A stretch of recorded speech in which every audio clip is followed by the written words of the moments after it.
Hello and welcome to the Slovak Snapshots podcast, created by Aktuality.sk. My name is Zorislav Poljak and I'm bringing you the most captivating and important stories from across Slovakia. Each week we'll dive into the headlines that matter, from breaking news to heartwarming stories. So, whether you're local or a global listener interested in Slovakia, we got you covered.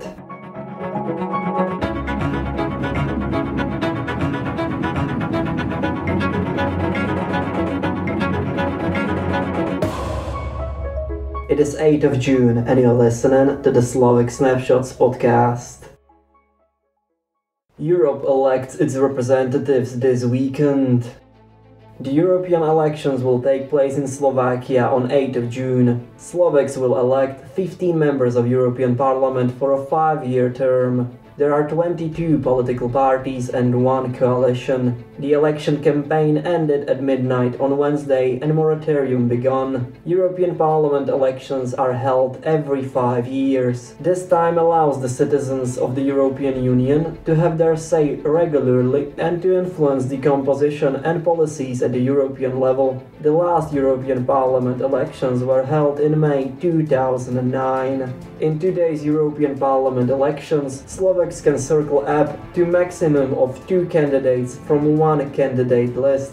A vote will be valid even if the voter does not circle anyone and casts an unedited ballot. We will now tell you the exact number of the members of the European Parliament who will be elected in each country in this year's elections. Slovakia 15, Germany 96, France 81, Italy 76, Spain 61, Poland 53, Romania 33, Netherlands 31, Belgium 22, Greece 21, Czech Republic 21, Sweden 21, Portugal 21, Hungary 21, Austria 20, Bulgaria 17, Denmark 15, Finland 15, Ireland 14, Croatia 12, Lithuania 11, Slovenia 9, Latvia 9, Estonia 7, Cyprus 6, Luxembourg 6,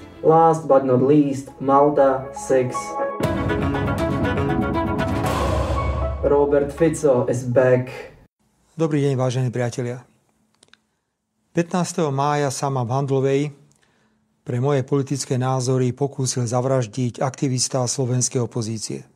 Slovak Prime Minister Robert Fico spoke publicly for the first time since the shooting in Handlová. The incident took place on May 15th. The Prime Minister was shot at 4 times and is currently recovering from his injuries.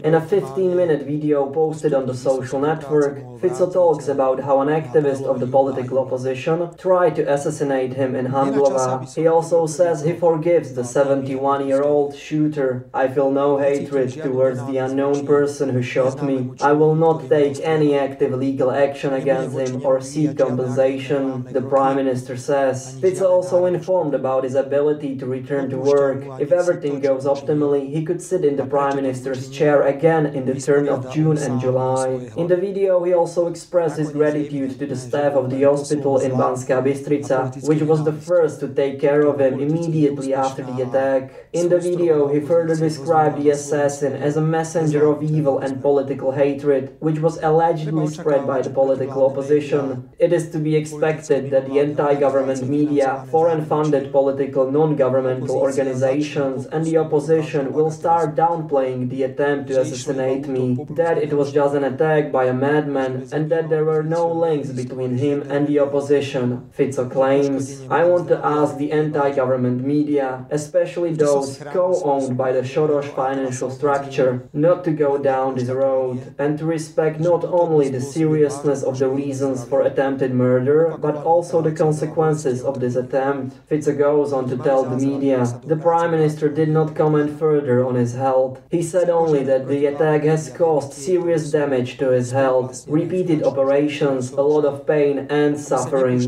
Fico goes on to say that he has long warned of the possibility of an assassination attempt on the government politician. A few weeks ago at a cabinet meeting, I even asked ministers not to go into the crowd. No, I had no intelligence information information. But my experience of 32 years in politics have warned me, he says in the video. In addition, the Prime Minister criticized the EU extensively, repeatedly addresses the opposition, and accuses them of behaving aggressively and not respecting the results of democratic elections. The opposition has already reacted to Fico's statement. According to Michal Šimečka, chairman of the Progressive Slovakia, nothing has changed in Robert Fico's politics. For 14 minutes, the Prime Minister blamed the media, the opposition, artists, the EU, and our foreign partners. The Progressive Slovakia leader said, instead of actively contributing to social reconciliation, he called the assassin an activist of political opposition and repeated conspiracies about a global Soros conspiracy against Slovakia. I'm truly sorry, he added. Branislav Gröhling, chairman of the Freedom and Solidarity Party, also commented on the video.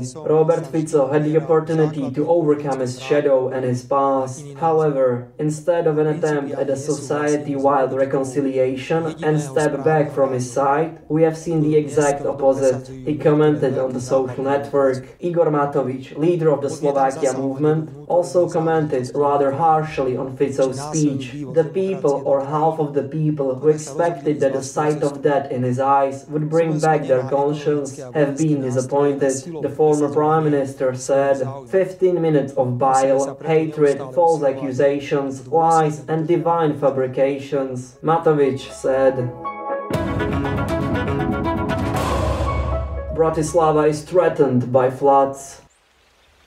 Bratislava's district, Devín, has been very busy at these days. Since the beginning of the week, the rising level of the Danube and Morava rivers has been causing wrinkles on the foreheads of the inhabitants of the city district. Due to the impending flood, barriers had to be installed in several places in Devín as early as Tuesday. As a result of heavy rainfall in Austria and Germany, the level of the Danube has risen to 700 centimeters. The people of Devín remember very well the damage the water caused during the massive floods in 2013. That is why they were worried about whether the Danube would flood the Devinská road, which connects the village with the rest of the city, and whether the flood situation would affect the operation of public transport. However, the communication on the Devinská road, which connects Devín with Karlová Ves, and is also the longest street in Bratislava, was not threatened by the Danube water. The damage was caused directly to the owners of family houses who lived on the river bank. According to the mayor, several of them had their gardens and cellars flooded. After a long peak, the level of the Danube in the upper part of the river had already stabilized on Thursday. In the forenoon, the water level reached 697 centimeters in Devín and 750 centimeters in Bratislava, thus exceeding the second level of flood activity. However, the first level of flood activity was exceeded in 3 other places. According to the Slovak Hydrometeorological Office, thunderstorms are expected across Slovakia early on Friday, 7th of June. In eastern Slovakia, they have proactively issued second-level warnings from 10 a.m. Flood warnings are still in force in the area of the Danube, namely in the districts of Bratislava, Dunajská Streda, Komárno and Nové Zámky. Never boring Slovakia.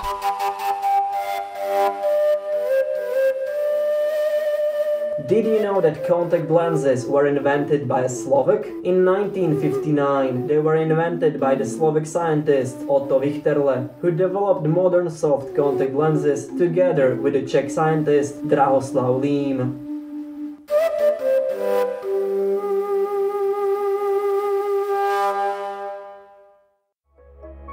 And there you have it, another the Slovak Snapshots podcast in the books. We hope you enjoyed this weekly adventure to the newscape of Slovakia. Remember, knowledge is power. So go ahead and impress your friends at the next gathering with your newfound facts. But hey, don't take yourself too seriously. Life's too short not to enjoy a good laugh. We'll be back next week with more stories that will keep you informed and entertained. Until then, stay curious, stay informed, and keep sharing those lovely smiles.